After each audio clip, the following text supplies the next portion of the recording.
Welcome back, fellas, to another day in the NBA. It is March 26th, Wednesday, and today we have a pretty small slate. We only have, 6 games on today. So it's going to make for a pretty quick video, but we do have, it's a pretty good slate for the most part. None of the games are super big blowout potentials for the most part. There's a few games that could get there, but the spreads are looking pretty good for the most part. Most of them staying under the -4.5 mark, which is what we look for. So it should be some pretty good games here coming up. But as we always do, let's go over the recap from yesterday. Obviously, a shitty day.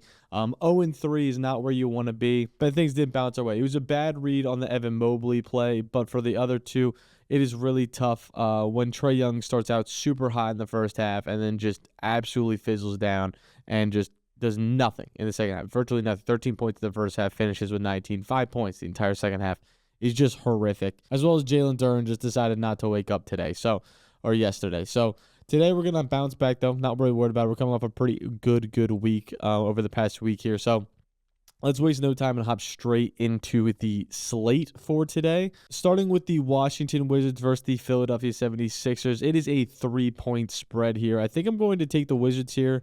I understand Philly is at home and they are favored here, but the Wizards have been playing some pretty solid basketball and they're playing tough with some very good teams, and Philly is not one of those teams. Philly is just a bad team nonetheless compared to Washington. I understand Quinn is playing. Jordan Poole is off the injury report as well. So we should see both of them playing in this game, which should make for a pretty good matchup. But all in all, I'm still going to take Jordan Poole here pretty comfortably and the Washington Wizards to cover the +3, being dogs in the away game. Then we have a game that I'm pretty excited for, the Clippers and Knicks. I think this is going to be a really good game. OG versus Kawhi. Harden should be playing, and Cam Payne is going to be playing over for Jalen Brunson. Jalen Brunson is still out, so we're going to have the normal Mikal, Hart, OG, and Cat, as well as the Harden, Chris Dunn, Norman Powell, Kawhi Leonard, and Zubac lineup for the Clippers. It's going to be interesting because I feel like this is the Clippers like full strength now. I feel like we're finally seeing it like at the end, I guess the tail end of the season, where they're getting some full strength here, which is good to see the final push that they're going to make. But with that being said, there are some pretty good lines here to take advantage of in this game. With that being said, I'm going to lean the Clippers to cover 2 in the away game at the Knicks. I understand it's at the Garden, but I think the Clippers are able to take this one pretty comfortably. And I think they're going to go over the 217.5 line here. I think we're going to see more offense than expected, which should be pretty dope. Then we have Toronto and Brooklyn. The over-under this game is 215, which I think is a little bit fishy.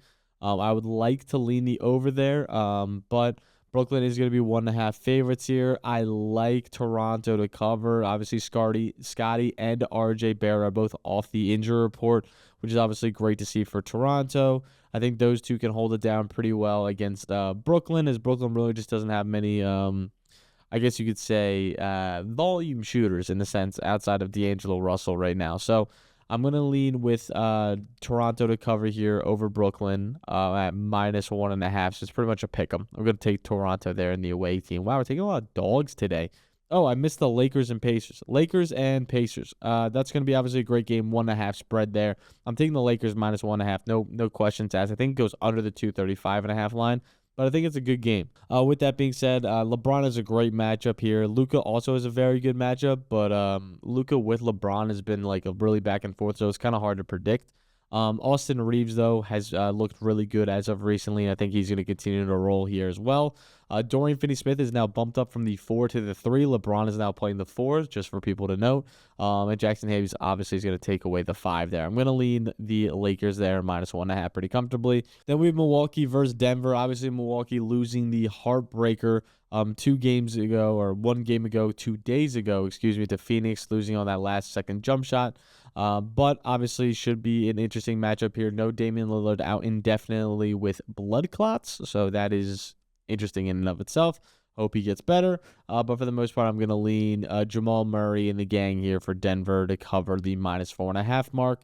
I understand it's pretty much Giannis versus like Jamal and the gang, but Aaron Gordon probably isn't playing either, so there's no Aaron Gordon. There is no Nikola Jokic, so it should be an interesting matchup here of Jamal Murray, Christian Bond, Michael Porter Jr. are going to be the main 3 taking the shots there in Denver. Then we have Boston at Phoenix. I like Boston to cover here. Phoenix obviously has been hot recently. They've been rolling, sure, whatever. But they've clearly shown their lapses in their offense as well. And I think Boston's going to be the team to just come in and I think probably curb stomp them in this game. It looks like they're pretty much fully healthy. It looks like they actually are. No, they're not fully healthy. Jason Tatum's not going to be playing. Obviously, he hurt his ankle. What am I talking about? But even without Jason Tatum, Jaylen Brown, Drew Holiday, Derek White, Al Horford, Chris Apps, that lineup alone, even without Jason Tatum, is still scary in of itself. I understand KD's been balling recently, but I don't think it's really going to matter much when Boston just is the way deeper team here compared to Phoenix. But Boston's bench might outscore Phoenix by like 15. So we'll see how that works. But for the most part, I think Boston's going to cover here 3.5 pretty easy. Now let's hop straight into the plays. Let's waste no time. I have 3 plays for today. Again, smaller slate, so we're keeping it pretty short. But I have all points lines, which is pretty interesting. LeBron James over 24.5 points. I could have got it at 23.5 last night. I'm a cone, and I took it at 24.5 today. But the spread in this game is only 1. Obviously, that's perfect for LeBron. Obviously, he should see normal minutes. He saw normal minutes last game. I'm expecting the same thing today. He's been crushing this line 6 of the last 9 games this season, and he's hit this in 52% of away games, as well as the Pacers have allowed the second most points to opposing power forwards this season, as well as the second most points to power forwards at home this season. 5 of the last 7 power forwards to face this Pacers team I've gone over on their points lines as well.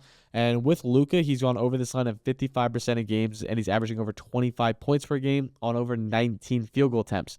So he's seen the volume. He's seen the points per game. Should see plenty of opportunity in this game. The Pacers are a really good matchup. They play fast pace, a lot of transition buckets. LeBron should be seeing some pretty good volume here. Excuse my absolute mess of a hair. See some pretty good volume here. And be able to cash out pretty easily. Then we're going to head to Jamal Murray, who obviously is going to see a big usage bump. There's no Jokic, and in the past 2 games without Jokic, he's seen 22 field goal attempts and 28 field goal attempts. So you really like this line.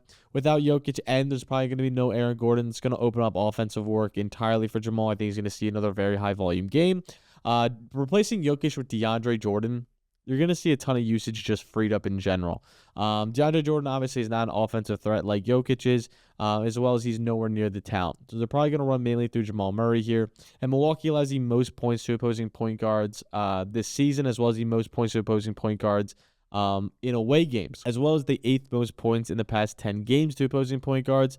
Milwaukee also allows the 10th most points above the arc. That's where Murray scores 36% of his points, as well as they allow the 7th most points in the mid-range area, which Murray scores 23% of his points. So again, increased workload, a high-volume shooter, plus we're going to be taking advantage of no Jokic, no Aaron Gordon. Should be a high-volume day for Jamal Murray. If he sees over 22 shots, I can never be mad about if he somehow misses this line. That's just going to be a bad shooting day. We're taking the volume. Volume is king in this game, and we're going to be able to take advantage there. And hopefully Jamal has a big day for us. I think he will. I think he could even see over 30. Maybe we'll do a little bit ladder. Maybe we'll do that. Make sure you're in the Discord if you're not. We might do a ladder for today. I'm really thinking about it. With that being said, our last play, my favorite play for today, is going to be Kawhi Leonard over 22.5 points. He's crushed this line 6 of the last 6 games this season, averaging 26 points per game in those games. Not only that, but Kawhi is going to face this Knicks team that But Kawhi just faced this Knicks team a few games ago, and he shot horribly. 6 for 18 on his field goals, 1 for 6 from 3. He's already favored at minus 150 to go over his 3-point attempts this game at 1.5, so he should see over 2 threes. And he hasn't shot that bad since he played the Knicks. So again, he saw the volume we're looking for. He just had one off game. I'm not going to overlook it. He's been shooting lights out recently. And the Knicks allow the 3rd most points to opposing power forwards in the past 5 games this season, as well as the 5th most points in the past 10 games this season to opposing power forwards. Kawhi in the past 10 games is averaging over 19 field goal attempts, which is more than enough to crush this line as well. And the Knicks allow the most points to the pick-and-roll ball handler, which is how Kawhi scores at 18% of his buckets this season. So again, another high-volume matchup and another high-volume player in a solid matchup. Plus, James Harden is questionable. If James Harden doesn't play, this line shoots up even more. I think Kawhi Leonard here at 22.5 points should be a very good bet in the Garden, and I think he can easily crush over this line. Now, that's all the plays I got for today. There's 3 plays coming at you fast. Pause. 3 plays that I'm giving to you.